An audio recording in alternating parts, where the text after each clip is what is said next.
பங்குனி மாதம் புனர்பூச நட்சத்திரமும் சுக்லபட்ச நவமி திதியும் கூடிய திருநாள் ஸ்ரீராமன் பிறந்த நாள். இந்த புனிதமான தினமே புண்ணியம் தரும் ஸ்ரீராம நவமியாக கொண்டாடப்படுகிறது. அரக்கன் ராவணனின் கொடுமைகளால் மிகவும் துன்புற்ற தேவர்கள் அனைவரும் மகாவிஷ்ணுவிடம் சென்று பிரார்த்தித்து தங்கள் குறைகளை அவரிடம் முறையிட்டனர்.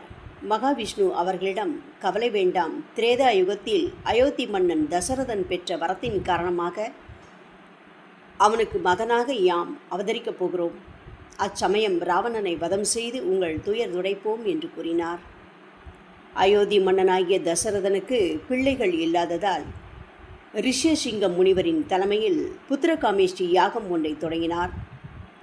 அவர் அந்த யாகத்தின் பயனாக தசரத சக்கரவர்த்தி ஸ்ரீராமர், பரதன், சத்ருகன், லக்ஷ்மணன் என்னும் 4 மைந்தர்களை பெற்றெடுத்தார்.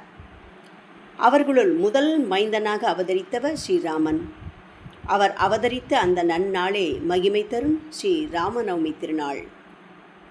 இராமாயணத்தின் நாயகனாகவும் மனித உருவில் வாழ்ந்த தெய்வமாகவும் போற்றப்படும் ஸ்ரீராமர் பிறந்த நாளான ராமநவமி திருவிழா நாடு முழுவதும் விமர்சையாக கொண்டாடப்படுகிறது. ஜென்மாஷ்டமியாகிய கிருஷ்ண ஜெயந்தி கொண்டாடப்படுவதைப் போல் ஸ்ரீராமநவமி தமிழகத்தில் உள்ள பெருமாள் ஆலயங்களில் வெகு சிறப்பாக கொண்டாடப்படுகிறது. அவ்வமயம் ராமநவமி பிரம்மோற்சவமும் நடைபெறுவது காணத்தக்கது. மக்கள் எந்த ஒரு காரியத்தையும் அஷ்டமி நவமி திதிகளில் செய்யாமல் தவிர்த்து விடுவதை கண்ட அந்த 2 திதிகளும் மிகவும் வருத்தம் கொண்டு தங்கள் கவலையை மகாவிஷ்ணுவிடம் சென்று முறையிட்டன. பெருமாளே, நாங்கள் என்ன பாவம் செய்தோம்? எங்களை மட்டும் மற்ற திதிகளைப் போல் பார்க்காமல் மக்கள் ஒதுக்கி வைக்கின்றார்களே, எங்களுக்கு இதில் விமோசனமே இல்லையா என்று வருத்தத்துடன் கேட்டன. இதை கேட்டு மனம் இளகிய மகாவிஷ்ணு, மக்கள் உங்கள் இருவரையும் போற்றி துதிக்கும் நாள் ஒன்று விரைவில் வரும். உலக நன்மைக்காக நான் பூமியில் அவதரிக்கும் போது உங்கள் இருவரின் வருத்தமும் நீங்கும் என்று அருள் புரிந்தார். அதன்படியே வசுதேவர் தேவகி தம்பதியினருக்கு அஷ்டமி திதியில் கிருஷ்ணராக அவதரித்தார். அதேபோல் மற்றொரு அவதாரத்தில் தசரதர் கௌசல்யை தம்பதியினருக்கு நவமி திதியில் ராமனாக அவதரித்தார். இந்த 2 அவதாரங்கள் மூலமாக அஷ்டமி நவமி திதிகள் 2ம் பெரும் பேறு பெற்றன. இறைவனின் அவதாரங்கள் உதித்த அந்த 2 நாட்களையும் மக்கள் வெகு விமர்சையாக கிருஷ்ண ஜெயந்தி, ஸ்ரீ ராமநவமி என்னும் பெயர்களில் கொண்டாடி மகிழ்கின்றனர். இந்த ஸ்ரீ ராமநவமியானது 2 விதமாக அனுஷ்டிக்கப்படுகிறது. ஒன்று, சித்திரை மாதம் சுக்லபட்ச பிரதமை திதியிலிருந்து நவமி திதி வரை உள்ள 9 நாட்கள் விரதம் இருப்பது முதல் வகை. இதற்கு கர்ப்ப உற்சவம் என்று பெயர். அடுத்து சித்திரை மாத சுக்லபட்ச நவமி திதியிலிருந்து அடுத்து வரும் 9 நாட்கள் விரதம் அனுஷ்டிப்பது 2வது வகை. இது ஜன்ம உற்சவம் என்று பெயர். அதாவது ராமர் பிறப்பதற்கு 9 நாட்கள் ஒரு விரத முறையாகவும், ராமர் பிறந்ததிலிருந்து 9 நாட்களுக்கு ஒரு விரத முறையாகவும் பக்தர்கள் ஸ்ரீராமநவமியை கொண்டாடி வருகின்றனர். ஸ்ரீராமநவமி இந்தியாவில் தொடர்ந்து 8 நாட்கள் விழாவாக நடத்தப்பட்டு வருகிறது. ஸ்ரீராமநவமிக்கு முன் 9 நாட்கள் வீட்டில் பூஜை செய்து பெரியவர்கள் மூலமாக ராமாயணம் படித்து கடைசி ஸ்ரீ ராமநவமி நாளான 10ஆம் நாளன்று ராமாயண பாராயணத்தை நிறைவு செய்வதால் நம் பாவங்கள் அகன்று மோட்ச பேறு கிடைக்கும் என்பது நிச்சயம்.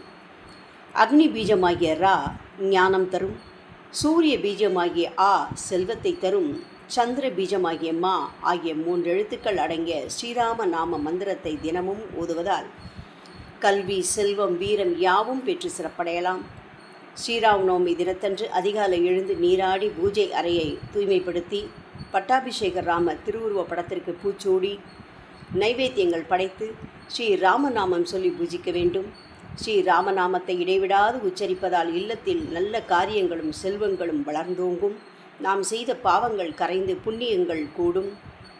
ராஜரிஷி விஸ்வாமித்திரருடன் இருந்தபோதும், அதன் பின்னர் 14 ஆண்டுகள் வனவாசத்தின் போதும் தசரத ராமன் நீர்மோரையும் பானகத்தையும் தாக சாந்திக்காக அருந்தி மிக எளிமையான வாழ்க்கையை மேற்கொண்டதை நினைவூட்டும் வகையில் ஸ்ரீராமர் அவதரித்த தினமான ராமநவமி அன்று நீர்மோரும் பானகமும் நைவேத்திய பொருட்களாக படைக்கப்பட்டு மக்களுக்கு வழங்குவதை வழக்கமாக அமைத்திருக்கின்றனர்.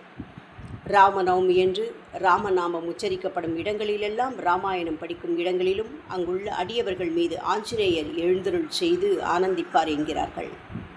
இதனால் அடியவர்களை வணங்குவதன் மூலம் அனுமனின் அருட்பார்வையை எளிதில் பெறலாம். இதன் மூலம் குடும்பத்தை விட்டு பிரிந்தவர்கள் ஒன்று சேர்வர். குடும்ப நலம் பெருகி வறுமையும் பிணியும் அகலும் என்பது நம்பிக்கை. நன்மையும் செல்வமும் நாடும் நல்குமே, திண்மையும் பாவமும் சிதைந்து தேயுமே, சண்முமும் மரணமின்றி தீருமே, இன்மையே ராமவென்றென் இரண்டெழுத்தினாள் என்பது கம்பர் வாக்கு. ஈசன் சிவபெருமானே ஸ்ரீராமரை போற்றி புகழ்ந்து உமையவர்க்கு உபதேசம் செய்து மகிழ்ந்த மந்திரம் ராமநாம மந்திரம். ஆகவே நாமும் ஸ்ரீராமநாமம் கூறி உயர்வடையோம். ஓம் சாய்ராம். சீரடியில் நம்ம ஸ்ரீராம நவமி எப்படி கொண்டாடுவாங்க அப்படின்றத பற்றி நாளைக்கு நான் பதிவில் போடுறேன். நன்றி. ஓம் சாய்ராம்.